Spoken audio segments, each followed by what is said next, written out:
Paulo também que vai dando muitos sinais de que precisa melhorar nesse campeonato e nesse momento do campeonato, Pascoal? Bom, para mim é simples dizer o seguinte: o São Paulo fez algumas contratações para essa parte final, digamos assim, do Campeonato Brasileiro, nessa janela.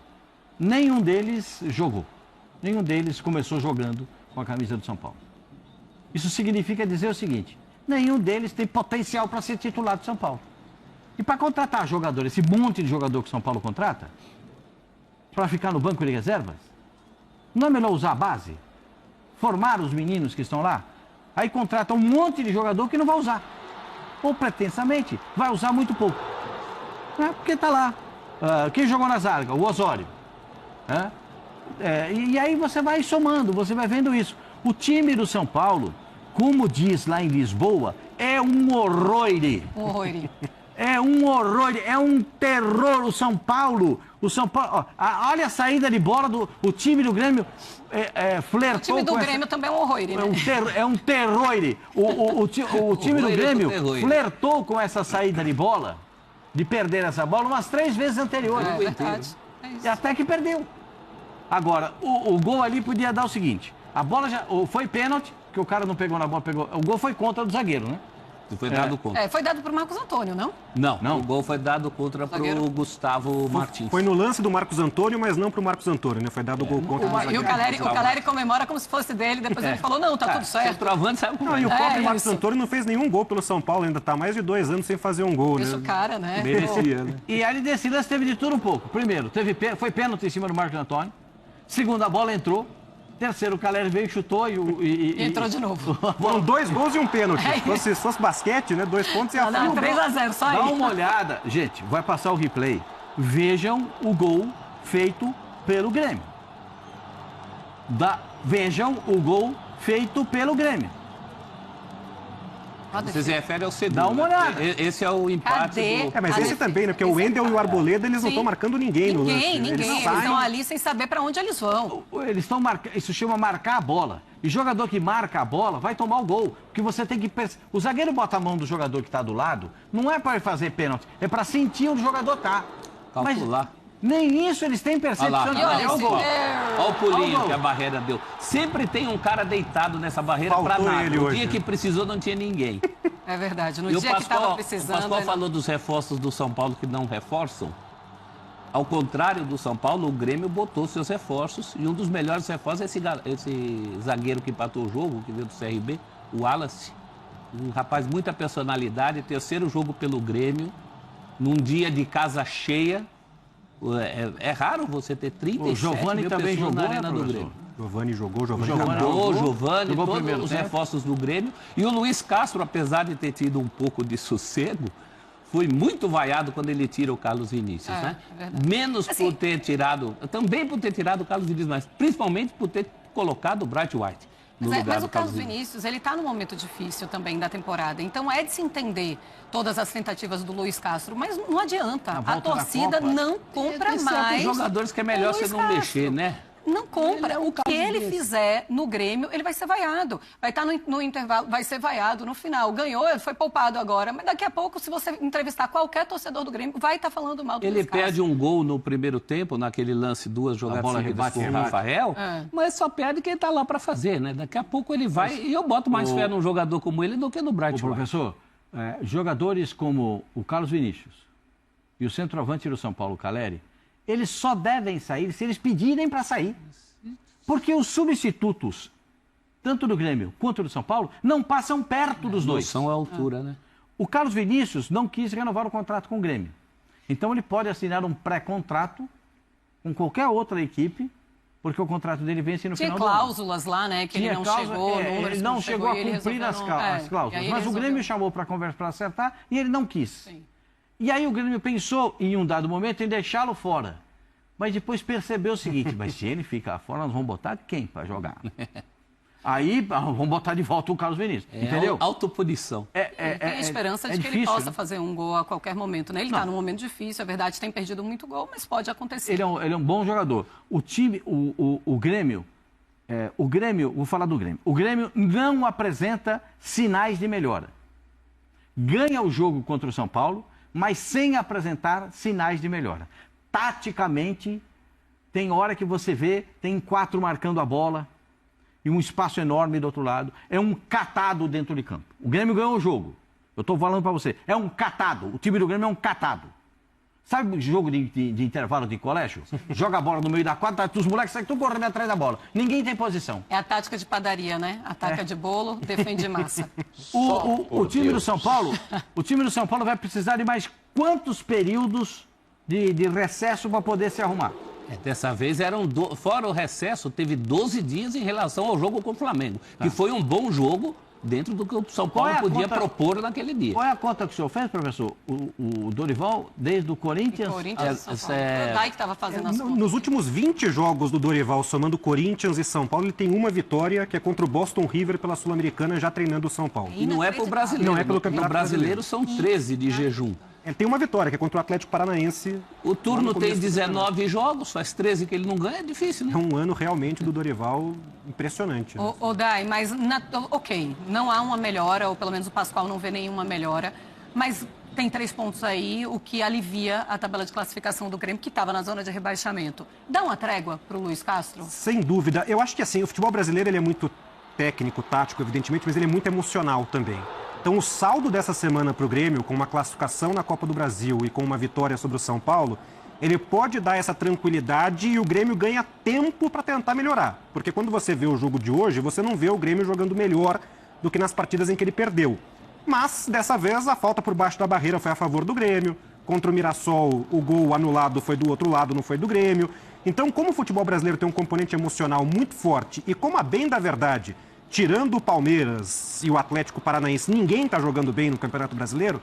A gente fala do Grêmio, fala do São Paulo, mas quem é o quarto colocado? É o Fluminense. Não está jogando bem também. Está em crise, tá? Então, como o nível está muito baixo no geral, o Grêmio ter esse momento de tranquilidade pode ser importante para tentar se afastar um pouquinho dessa zona de rebaixamento, da qual o São Paulo começa a se aproximar. É o inverso, né? O São Paulo está vivendo dos pontos do começo do campeonato. Da primeira fase do campeonato. Exatamente. E já era um negócio meio esquisito. Todo mundo falava que era a vaca do telhado. São 2 pontos em 5 jogos. Eu não sabia disso. Em 5 rodadas são 2 pontos.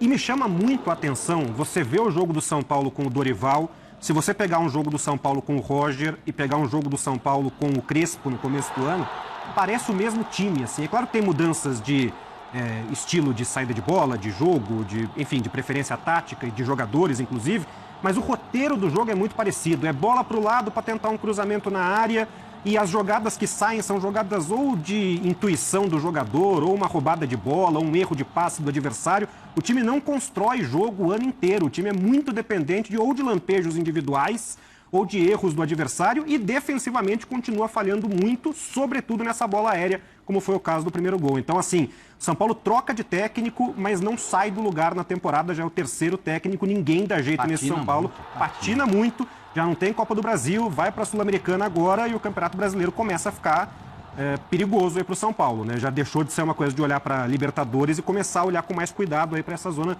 perigosa da tabela, porque 2 pontos em 5.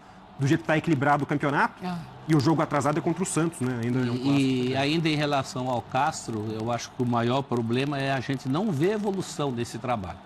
Professor, eu estou fazendo uma enquete. Eu perguntei para o Birner se ele acreditava ainda que o Luiz Castro poderia melhorar esse time do Grêmio. Ele disse não. Perguntei para o André Kfouri, ele disse não. Pergunto a você. Não, ainda há alguma esperança? Agora menos ainda, porque passaram mais 90 minutos, eu não sei quando você fez essa enquete. Nos últimos dias. Mas hoje passaram mais 90 minutos e a gente viu a mesma coisa. Quando a gente discute essa questão dos técnicos, que no Brasil caem muito cedo, eu acho que tem 2 tipos de técnicos que caem, né? Aqueles que realmente caem muito cedo sem ter tempo para mostrar, e casos como o do Castro, que você não vê o predinho subindo. Você não vê nada. As desculpas dele em coletivas são sempre as mesmas. Em alguns momentos do jogo tem uma participação dele. Hoje, por exemplo, eu não tiraria o Carlos Vinícius. Ele deu sorte, acabou ganhando o jogo, mas tomou uma vaia muito merecida. E é chamado de burro nesse momento também. É isso. Estava 1-1 o jogo ainda. A atitude inteligente, a atitude depois. não foi. Né? Então é um trabalho que você não vê evolução. E trabalho que não vê evolução, a gente fala, tá, ganhou fôlego, mas fôlego para quê? Para melhorar? Já não tinha ganho fôlego quando ganhou do Mirassol? E tem um agravante, né, que é a digital que ele vai colocando na formação do elenco, né? Então vem o Krovinovic, que é um croata de 30 anos que joga no Hajduk Split, porque trabalhou com ele jogando em Portugal 10 anos atrás. Os homens de confiança, né? Então, assim, daqui a pouco, se eventualmente a coisa não andar e ele sair, ele sai, mas o jogador fica lá. Sim. E o Grêmio dobrando a aposta nesses jogadores que vêm de mercados alternativos, né? E que não deram resultado ainda. Então você contrata o Giovani Cabral, que vinha do Campeonato Português e que teve passagem na Salernitana sem jogar muito, no Sporting sem jogar muito, na Grécia sem jogar muito, mas que fez uma boa Copa. Enfim, é uma montagem de elenco estranha também do Grêmio. Não, Deus, Acredita, professor, numa melhora? Acredita que o Luiz Castro pode melhorar esse time do Grêmio ainda nessa temporada? Eu posso resumir para você em uma palavra. Diga. Não. O Grêmio contratou 2 jogadores, o zagueiro do CRB que fez o gol hoje e o lateral direito, que veio do Goiás. O Diego, né? Bom jogo dele hoje, inclusive. Assim. E fez até um gol recentemente. Fez o bom jogador. Chega bem na linha de fundo, não tem um pé... Qual o sobrenome dele? É Caito ou Caíto? Caito, né? Tá bom, eu estava ouvindo. Uns falavam Caíto, outros falam do Caito, mas é Caito ou Caíto? Porque eu escutava Caito também. É Caito. E eu acho que 2 jogadores que estavam no mercado brasileiro, jogando na Série B. Sim. Um no Goiás e o outro no CRB. Lá em Maceió não fala CRB, é CRB. Lá fala CRB. Então, o zagueiro. E fez o gol hoje, é um jogador que se impõe na zaga. Não é um jogador virtuoso para sair jogando, mas é aquele zagueiro que o treinador adora. O que vem, ele tira. Não vai ficar conversando. Sabe o jogador que não tem diálogo com a bola? É assim, e hoje estava fácil, né? Porque hoje era só bola alçada na área. Cruzada e tira. O São Paulo tem um repertório tão pobre de jogadas ofensivas que o meia do São Paulo é um ponta de lança, é o Luciano. O São Paulo joga com 3 volantes. E o meia do São Paulo é um ponta de lança. O que é isso? O meia do São Paulo joga junto com o centroavante. Você tem 3 volantes e tem o ponta de lança e o centroavante na frente. E esse espaço aqui, quem preenche? É onde o time adversário ganha praticamente todas as jogadas no meio de campo e aciona os atacantes na parte ofensiva. É assim que joga o São Paulo há um bom tempo. Ah, não, mas o Danielzinho vai chegar. Não chegou. O Marcos Antônio sai. Não chegou. Esse espaço deixado... Cauli vai organizar... O Cauli bateu 3 escanteios no final do jogo. Bateu escanteio hoje. Entrou para bater escanteio o Cauli. Tem muito pouco de criatividade. Aliás, o Everton muito bem também hoje, principalmente no finalzinho do jogo, né? A gente falou do Rafael, mas o Everton fez boas defesas. Pegou uma meio que no susto, aquela última, que a bola bate na trave e volta, que ele pegou meio que no susto. Mas, assim, vendo de uma forma geral, eu não vejo o São Paulo evoluir. Como eu não vejo... Essa é uma delas que você falou, uma das boas defesas. Ele agradece a Deus ali. Já com 44 do segundo tempo. Já no finalzinho. Ele ainda faz mais umas duas. Arboleda, não é? Foi Arboleda. A falta do... O escanteio do outro lado que o Cauli bate é muito interessante, porque a bola vai na trave, ó. A bola vai na trave e volta, e ele pega meio que no susto ali. Ele não viu nem a bola bateu nele ali. O chute foi no susto e a defesa também foi, né? A melhor cena do jogo é essa daí, do Arboleda na frente do... Kahneman. Não, o Arboleda tá ali, ele ajoelha. É na frente de quem chutou, não é? De quem chutou. E os dois ficam, um coloca a mão segura a mão do outro ali, eles não acreditam que a bola não entrou. Dá uma bela foto, hein? Dá mesmo, ficou muito legal. O Kahneman entrou com uma missão... aperrear a vida do Arboleda. O Luiz Castro falou ali, vai lá aperrear a vida do Arboleda. E ele foi lá e foi aperrear. Foi Bobadilha? Acho que o chute foi do Bobadilha. É muito boa. Foi Bobadilha. Eles ficam um de joelho pro outro ali sem acreditar que aquela bola entrou. Luiz Castro, acredita que ainda dá sim ou não? Também a resposta resumida. Eu sempre acho que dá, mas está cada vez mais difícil de acreditar. Vai ser isso aí mesmo e é torcer para ficar no 2-1 a favor do Grêmio, esses jogos aí. Porque vai ser sempre no limite, assim, ou para um lado ou para o outro. Pode até ser que dê, mas não está dando pinta. Não. Não vai ser um trabalho de evolução. Tem algo sintomático assim no time do São Paulo também, professor, quando você fala, professor não, Pascoal, quando você fala sobre os jogadores que estão chegando reforços e que nem sempre entram para ser titular, simplesmente um jogador que pode entrar se por acaso der na telha do Dorival ali, lá no segundo tempo. É o Arboleda. O Arboleda voltar a ser esse jogador importante e titular depois de tudo que aconteceu, de todos os problemas, e todos os problemas com o elenco, como os jogadores recebem ele de volta, tudo isso também é muito sintomático do momento do São Paulo. Bom, o Arboleda fez o jogo contra o Flamengo, talvez um dos melhores jogos que ele tenha feito com a camisa do São Paulo. Ele parou o Pedro não andou. Ele tomou conta da área do São Paulo. Mas o jogo anterior, contra o Atlético Paranaense, que foi em Bragança Paulista, ele foi vaiado do primeiro ao último minuto. Porque... Pausa de 5 segundos para pedir a sua ajuda ao nosso canal com o seu like e se inscrever se ainda não for um inscrito. Si, né? Mais uma vez o Dorival Júnior mostra o quanto ele é limitado, é um treinador vencedor na carreira, isso é inegável, tem títulos, muito mais títulos em mata-mata, porque em mata-mata tudo pode acontecer, obviamente, tem a questão da capacidade, da qualidade, do mérito, mas um mata-mata é sempre mais propenso ali, claro que ganha só um, mas você vai muito melhor ali, porque de fato você coloca todas as suas forças ali, você consegue o resultado. Agora, quem lembra em 2023, quantas vitórias fora de casa o São Paulo teve com aquele time de Dorival Júnior no Brasileirão? Uma vitória no Brasileirão. Ah, mas Beice venceu na Copa do Brasil, venceu o Palmeiras no Allianz Parque, venceu o Flamengo no Maracanã, venceu, mas... Olha o Brasileirão que foi feito. Não quero aqui pagar de ingrato com o Dorival, não quero aqui... Não, nada disso. Mas, cara, olha os últimos jogos do Dorival no Corinthians. Olha os últimos jogos. O Dorival veio muito mais por aquilo que ele fez em 2023 do que por aquilo que ele fez nos últimos jogos no Corinthians. Se é para o São Paulo apresentar esse futebol que está apresentando nas mãos do Dorival, era melhor ter deixado o Roger Machado. Aliás, era melhor nem ter demitido o Crespo, né, senhor Rafinha? Né, senhor Macis? Eu vou voltar a falar o que eu falei desde quando o Crespo foi demitido. Tudo o que acontecer de lá para até o final do ano no São Paulo, a culpa é de Macis, é de Rafinha e é de Rui Costa. Não tem. Claro que a gente vai cobrar o Dorival, vamos criticar o Dorival, como criticamos o Roger Machado. E é bom que fique bem claro, tá? Se fosse o Roger Machado hoje, a internet estaria vindo abaixo, tá? Tá bom?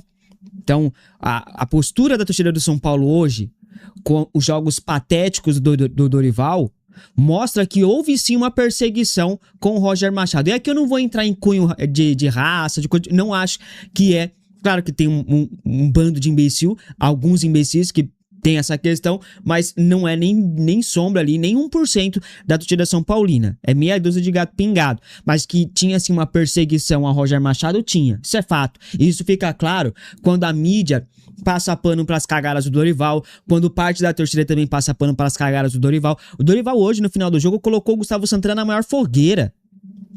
O cara não usa os moleques de Cotia, o cara prefere colocar o André Silva ao invés de colocar o Rian, ao invés de colocar o Gustavo. Aí quando o São Paulo toma a virada, aí tem que ir pro Buma Meu Boi, precisando do resultado fora de casa, aí quer colocar o moleque.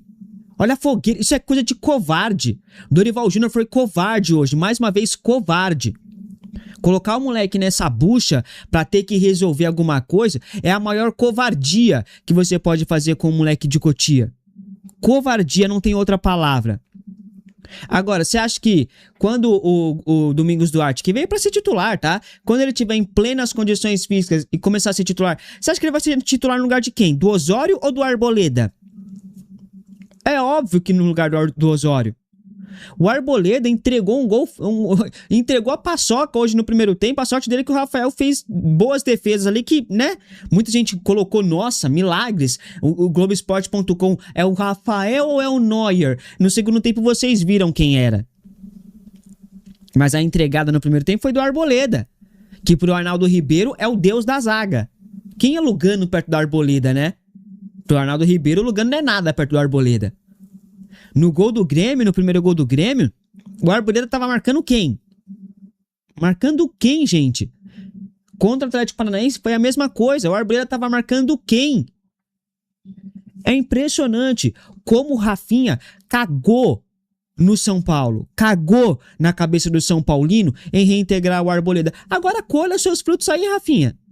Colha seus frutos aí, Macis.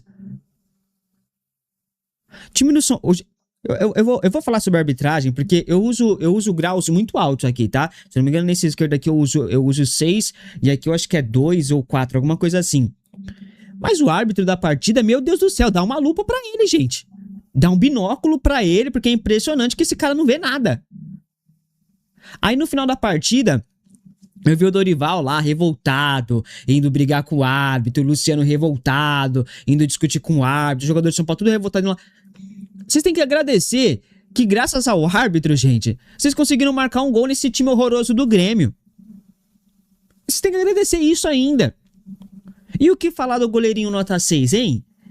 Pô, Barolo, desculpa, mas você tá muito errado. Muito errado. O Rafael não é nota 6. O gol que ele tomou não é de goleiro nota 6. Um goleiro nota 6 pegaria essa bola. Pô, o Barolo ainda foi muito bonzinho com o Rafael. Pô, goleiro nota 5 pegaria esse chute do Pavão, gente. Pelo amor de Deus. Olha o replay. Olhem o replay. O Rafael vai com o braço de jacaré. O Rafael vai com o braço encolhido. Que goleiro de merda é esse? Que vai com o braço encolhido, gente. Pelo amor de Deus. Se ele estica um pouquinho o braço, ele faz a defesa. Mas não, ele vai com o braço recolhido. Pra quê? Tá lá fazendo o quê? Mas não. O Yang vai embora. As joias de Cotia vão tudo embora. Não tem goleiro em Cotia. Não se faz goleiro em Cotia. O Coronel veio aqui pra ganhar um salário alto. Faz nada também.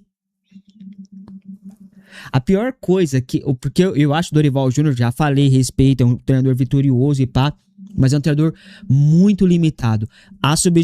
O time que entrou em campo hoje já mostra o quão limitado ele é. As substituições só comprovam. E o que ele fez no final do jogo, escancara. Escancara.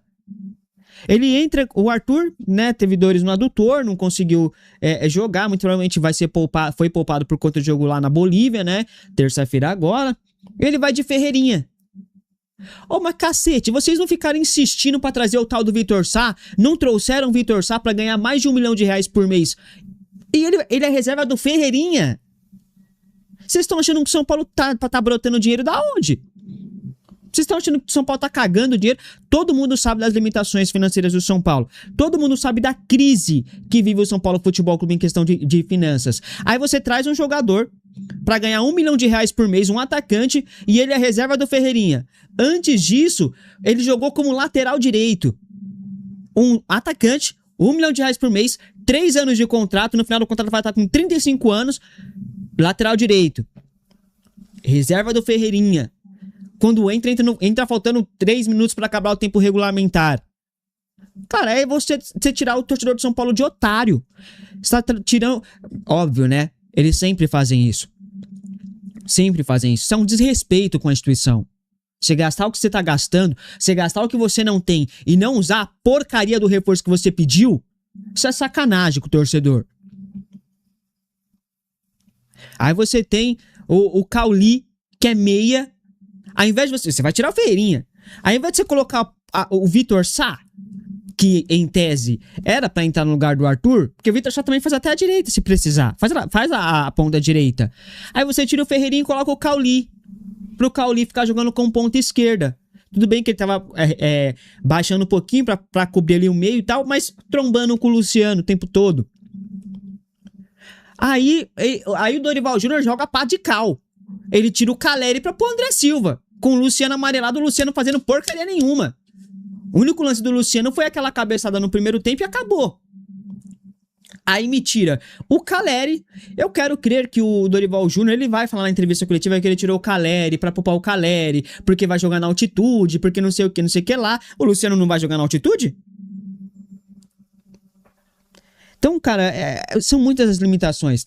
Quando você tem um time, que esse time, pra precisar do resultado, ou pra segurar o resultado, ou pra fazer o resultado, você depende de André Silva, você depende de Cauli, mostra a qualidade do elenco que você tá montando.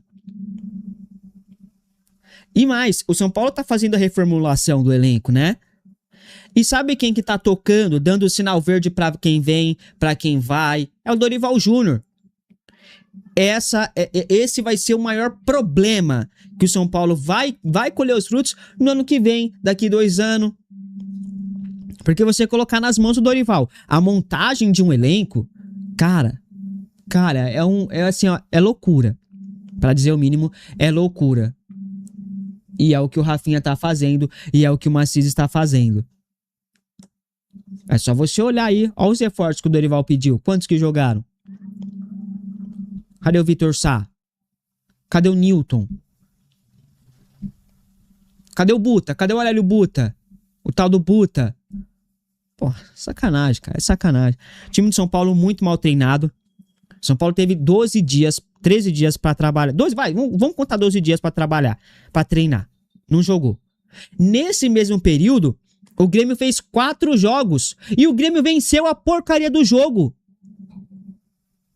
Tá vendo como isso é uma falácia absurda esse negócio dos treinadores reclamarem de calendário? Ah, porque não temos tempo pra treinar, não temos tempo pra trabalhar, é jogo atrás de jogo, isso prejudica a equipe, prejudica o trabalho. Quando você tem tempo pra treinar, você não tem nenhuma evolução. Olha o que a gente vê. Gente, São Paulo já teve 2 períodos aí de pausa que só o São Paulo paralisou, só o São Paulo.